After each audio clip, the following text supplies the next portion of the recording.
Hey, Truckies, welcome back. Hey. All right, first of all, how the hell are you? And welcome back to another edition of What Is Out My Windshield. Well, not a whole lot of nothing. And my windshield's freaking dirty as shit. But anyways, guys, hey, you know how I say make a difference, right? And make a positive difference. Let me tell you the reason why I believe in that sentence. Okay?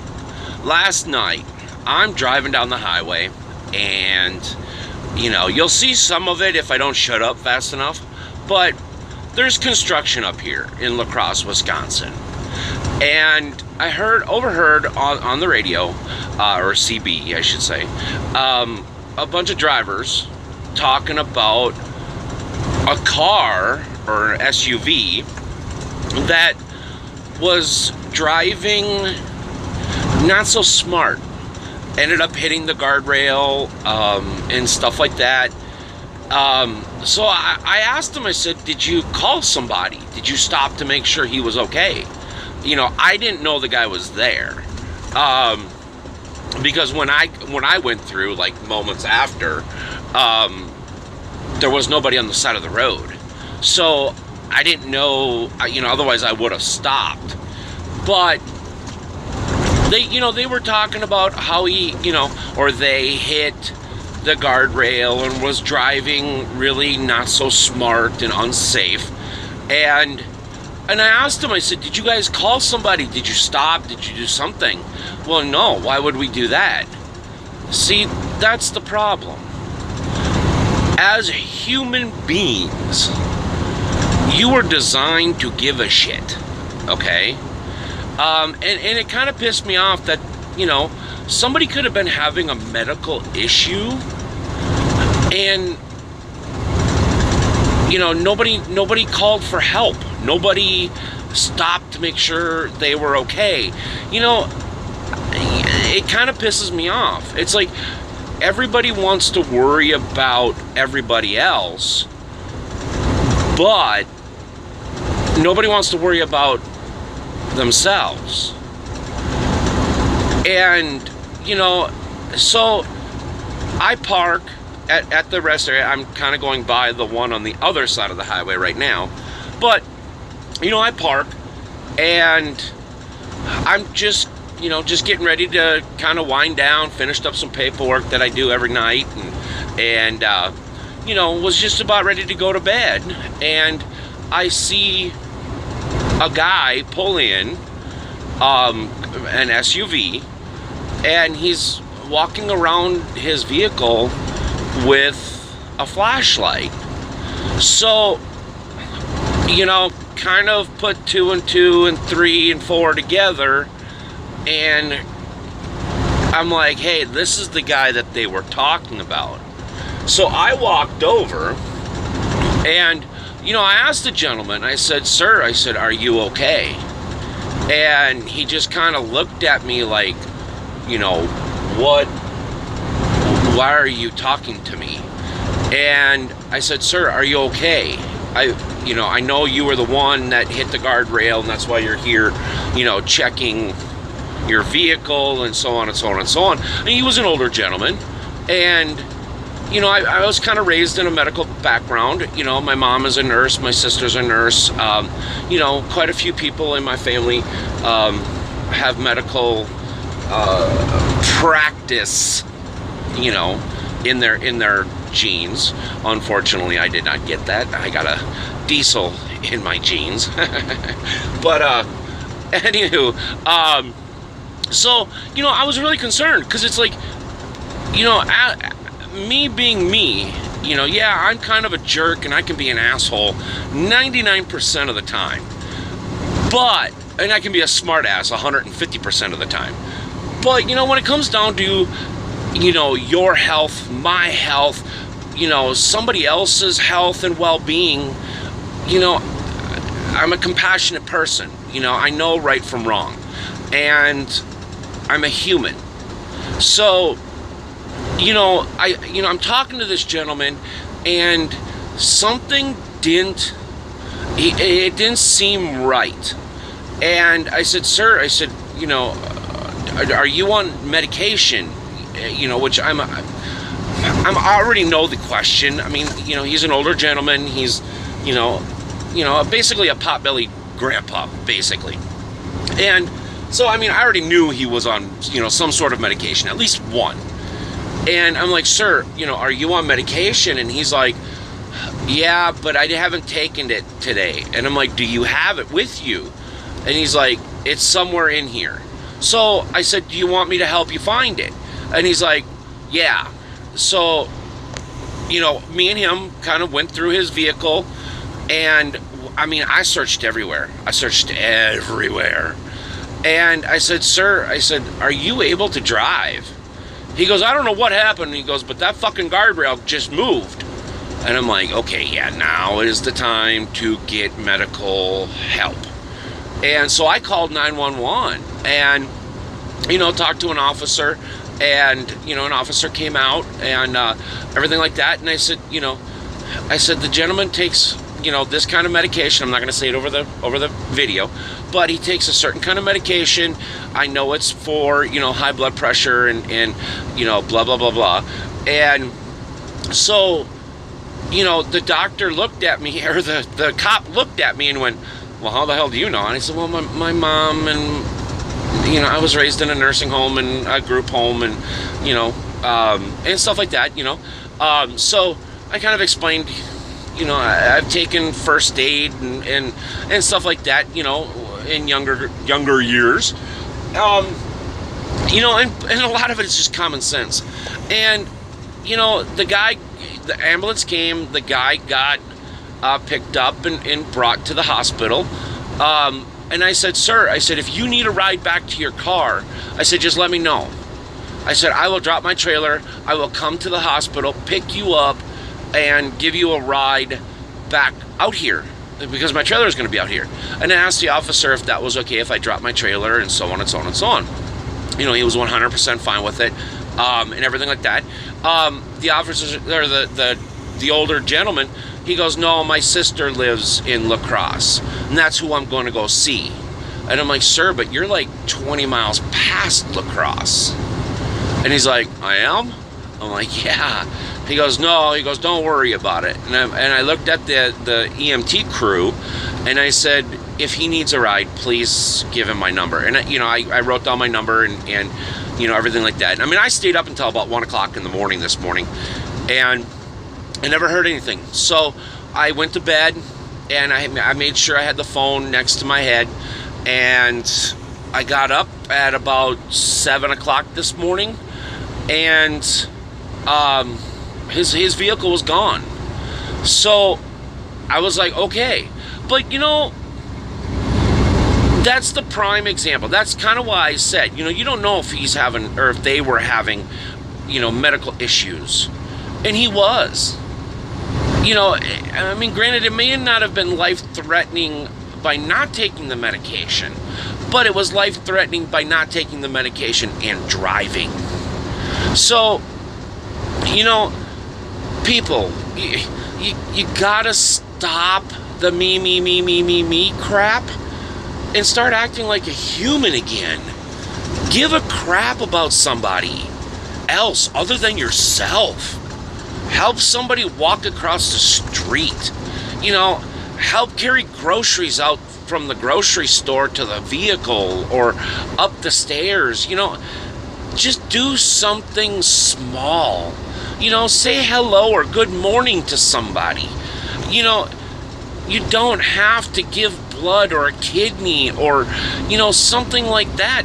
Just a little bit goes a long way. And people, you know, if your parents, or if you are a parent and your child and blah, blah, blah, blah, you know, whatever, you know, you guys can make a difference with people, like, especially when they're directly in your life. Set a good role model. Give a shit about somebody. You know, I mean, it's just kind of ridiculous. But anyways, okay, that rant is over, and that story, it's story time with Trucker. But that's over. The guy did get help. You know, the EMT said it's a fairly common thing, and I already knew it was a common thing. You know, I'm just glad that the guy, you know, was able to get help and didn't hurt himself or anybody else. I mean, he wrecked his car a little bit, or his SUV a little bit, but you know, he's going to be fine. And the car was still drivable. It was just cosmetic damage. So yeah, I'm happy that the guy, you know, got help, and you know, I was able to basically help him. So, all right, question time. Question time. All right, I had a question submitted via email. Keep them coming, guys. Keep them coming. Love the questions. All right. Question was, explain what the hours of service, you know, like my drive time and sleep time and blah, blah, blah, blah, blah. All right. To put it very, very, very, very, very simple. All right. Because that is a very complicated question. And a lot of people, even today, even myself, are having really a hard time with these weird new logbook rules, okay? And a logbook is basically what dictates, you know, when I can drive, where I stopped, you know, basically it's a daily log of all my activities, basically. And so basically, here's the short of it, all right? I can drive 11 hours, okay? I have a 14-hour clock, so basically, if whatever time I start my logbook in the morning, I have exactly 14 hours to do my driving, and 11 hours to drive, and 3 hours to basically work. So there's 14, right? Okay, now in the process of this, you know, 11-hour drive time and 3 hours of work, I'm mandatory have to take a 30-minute break after 8 hours of driving. Now it can be, you know, 5 and 5. It can be, you know, 6 and 4. You know, whatever the hell you can want to break it down. But I have to stop for 30 minutes, which is a joke for me. But stop for 30 minutes after 8 hours of consecutive driving. So that's kind of, see, now I'm getting a little complicated, ain't I? But I'm not going to go down that road. All right, my sleep time is 10 hours. It doesn't necessarily mean I have to sleep for 10 hours. It just means I have to be, you know, in the sleeper berth on the logbook or off duty on the logbook. There's actually 4 lines in the logbook. And I will show you guys what the kind of the logbook looks like some other time. But there's 4 lines. It's the very top one is off duty. The next one down is sleeper berth. The third line down is driving, and then the fourth line is on duty but not driving. Okay, so that basically, like the fourth line is when I'm unloading. You know, I kind of come down and from, you know, either the 3 lines come down and just kind of however long I work, you know, that's basically where that takes place. So, so yeah, I can drive 11. There's a cop here, and hopefully he doesn't see me. But, because I forgot my little sticky thing at home. So now I'm actually holding the phone. But anyways, so yeah, so basically I can drive for 11 hours. I can work for 3. And I can take a break for 10. So that's kind of the simple it gets a whole lot more complicated. And then you start throwing multiple stops, ins, outs, you know, so on and so on and so on. It gets very complicated. And, you know, I'll kind of go into it in another video, maybe next week or something like that. But, so that's kind of the answer to the question in the simplest form that I can possibly think of. Wow, stay on the road, dude. I don't know if you guys heard that or not, but that guy actually went onto the shoulder. But anywho, so thank you for the questions. Keep them coming. Keep them coming. I can't believe how good you guys have. I mean, and some of the questions are really good. Like this question here was really good. And I actually had to think about, like, wait a minute, how the hell am I going to answer this without confusing the crap out of everybody? So, awesome question. Thank you very much. And a little update. The project, you know, kind of the same concept as the banner for the channel. That another project is kind of in midstream now. So super excited, I can't talk, but super excited about that. So keep up. I'm gonna start, you know, as soon as I get it, I'm gonna start applying it ASAP. So, you know, watch for that. It's gonna be super awesome, and I'm super excited. I know I'm saying super a lot, and I say and a lot. I know. Get over it. Damn. I got so much things running through my brain. I gotta let my brain catch up to my mouth a little bit. So, but, so yeah, see, there you go. Shut up. Alright, enough of that. So, had an awesome time at the truck show. Hopefully you guys enjoyed the video. If you guys want to leave any comments, that would be awesome. Let me know if you guys were there. Let me know if you guys are going to come next year. And, you know, and stuff like that. You know, did meet two people that, two of you guys that were subscribers. They were, well, I'm not going to say who they were. But anyways, so yeah, love you guys. Got to go because I do not want to get in trouble in this road construction. And we're going on 18 minutes. So, anywho, love you guys. You guys mean the world to me. Thank you for supporting me in this adventure. Having an absolute blast. And as always, guys, be safe, make a positive difference, and do not ever forget to not ride cool in your stool. Thanks, guys and girls. Bye-bye.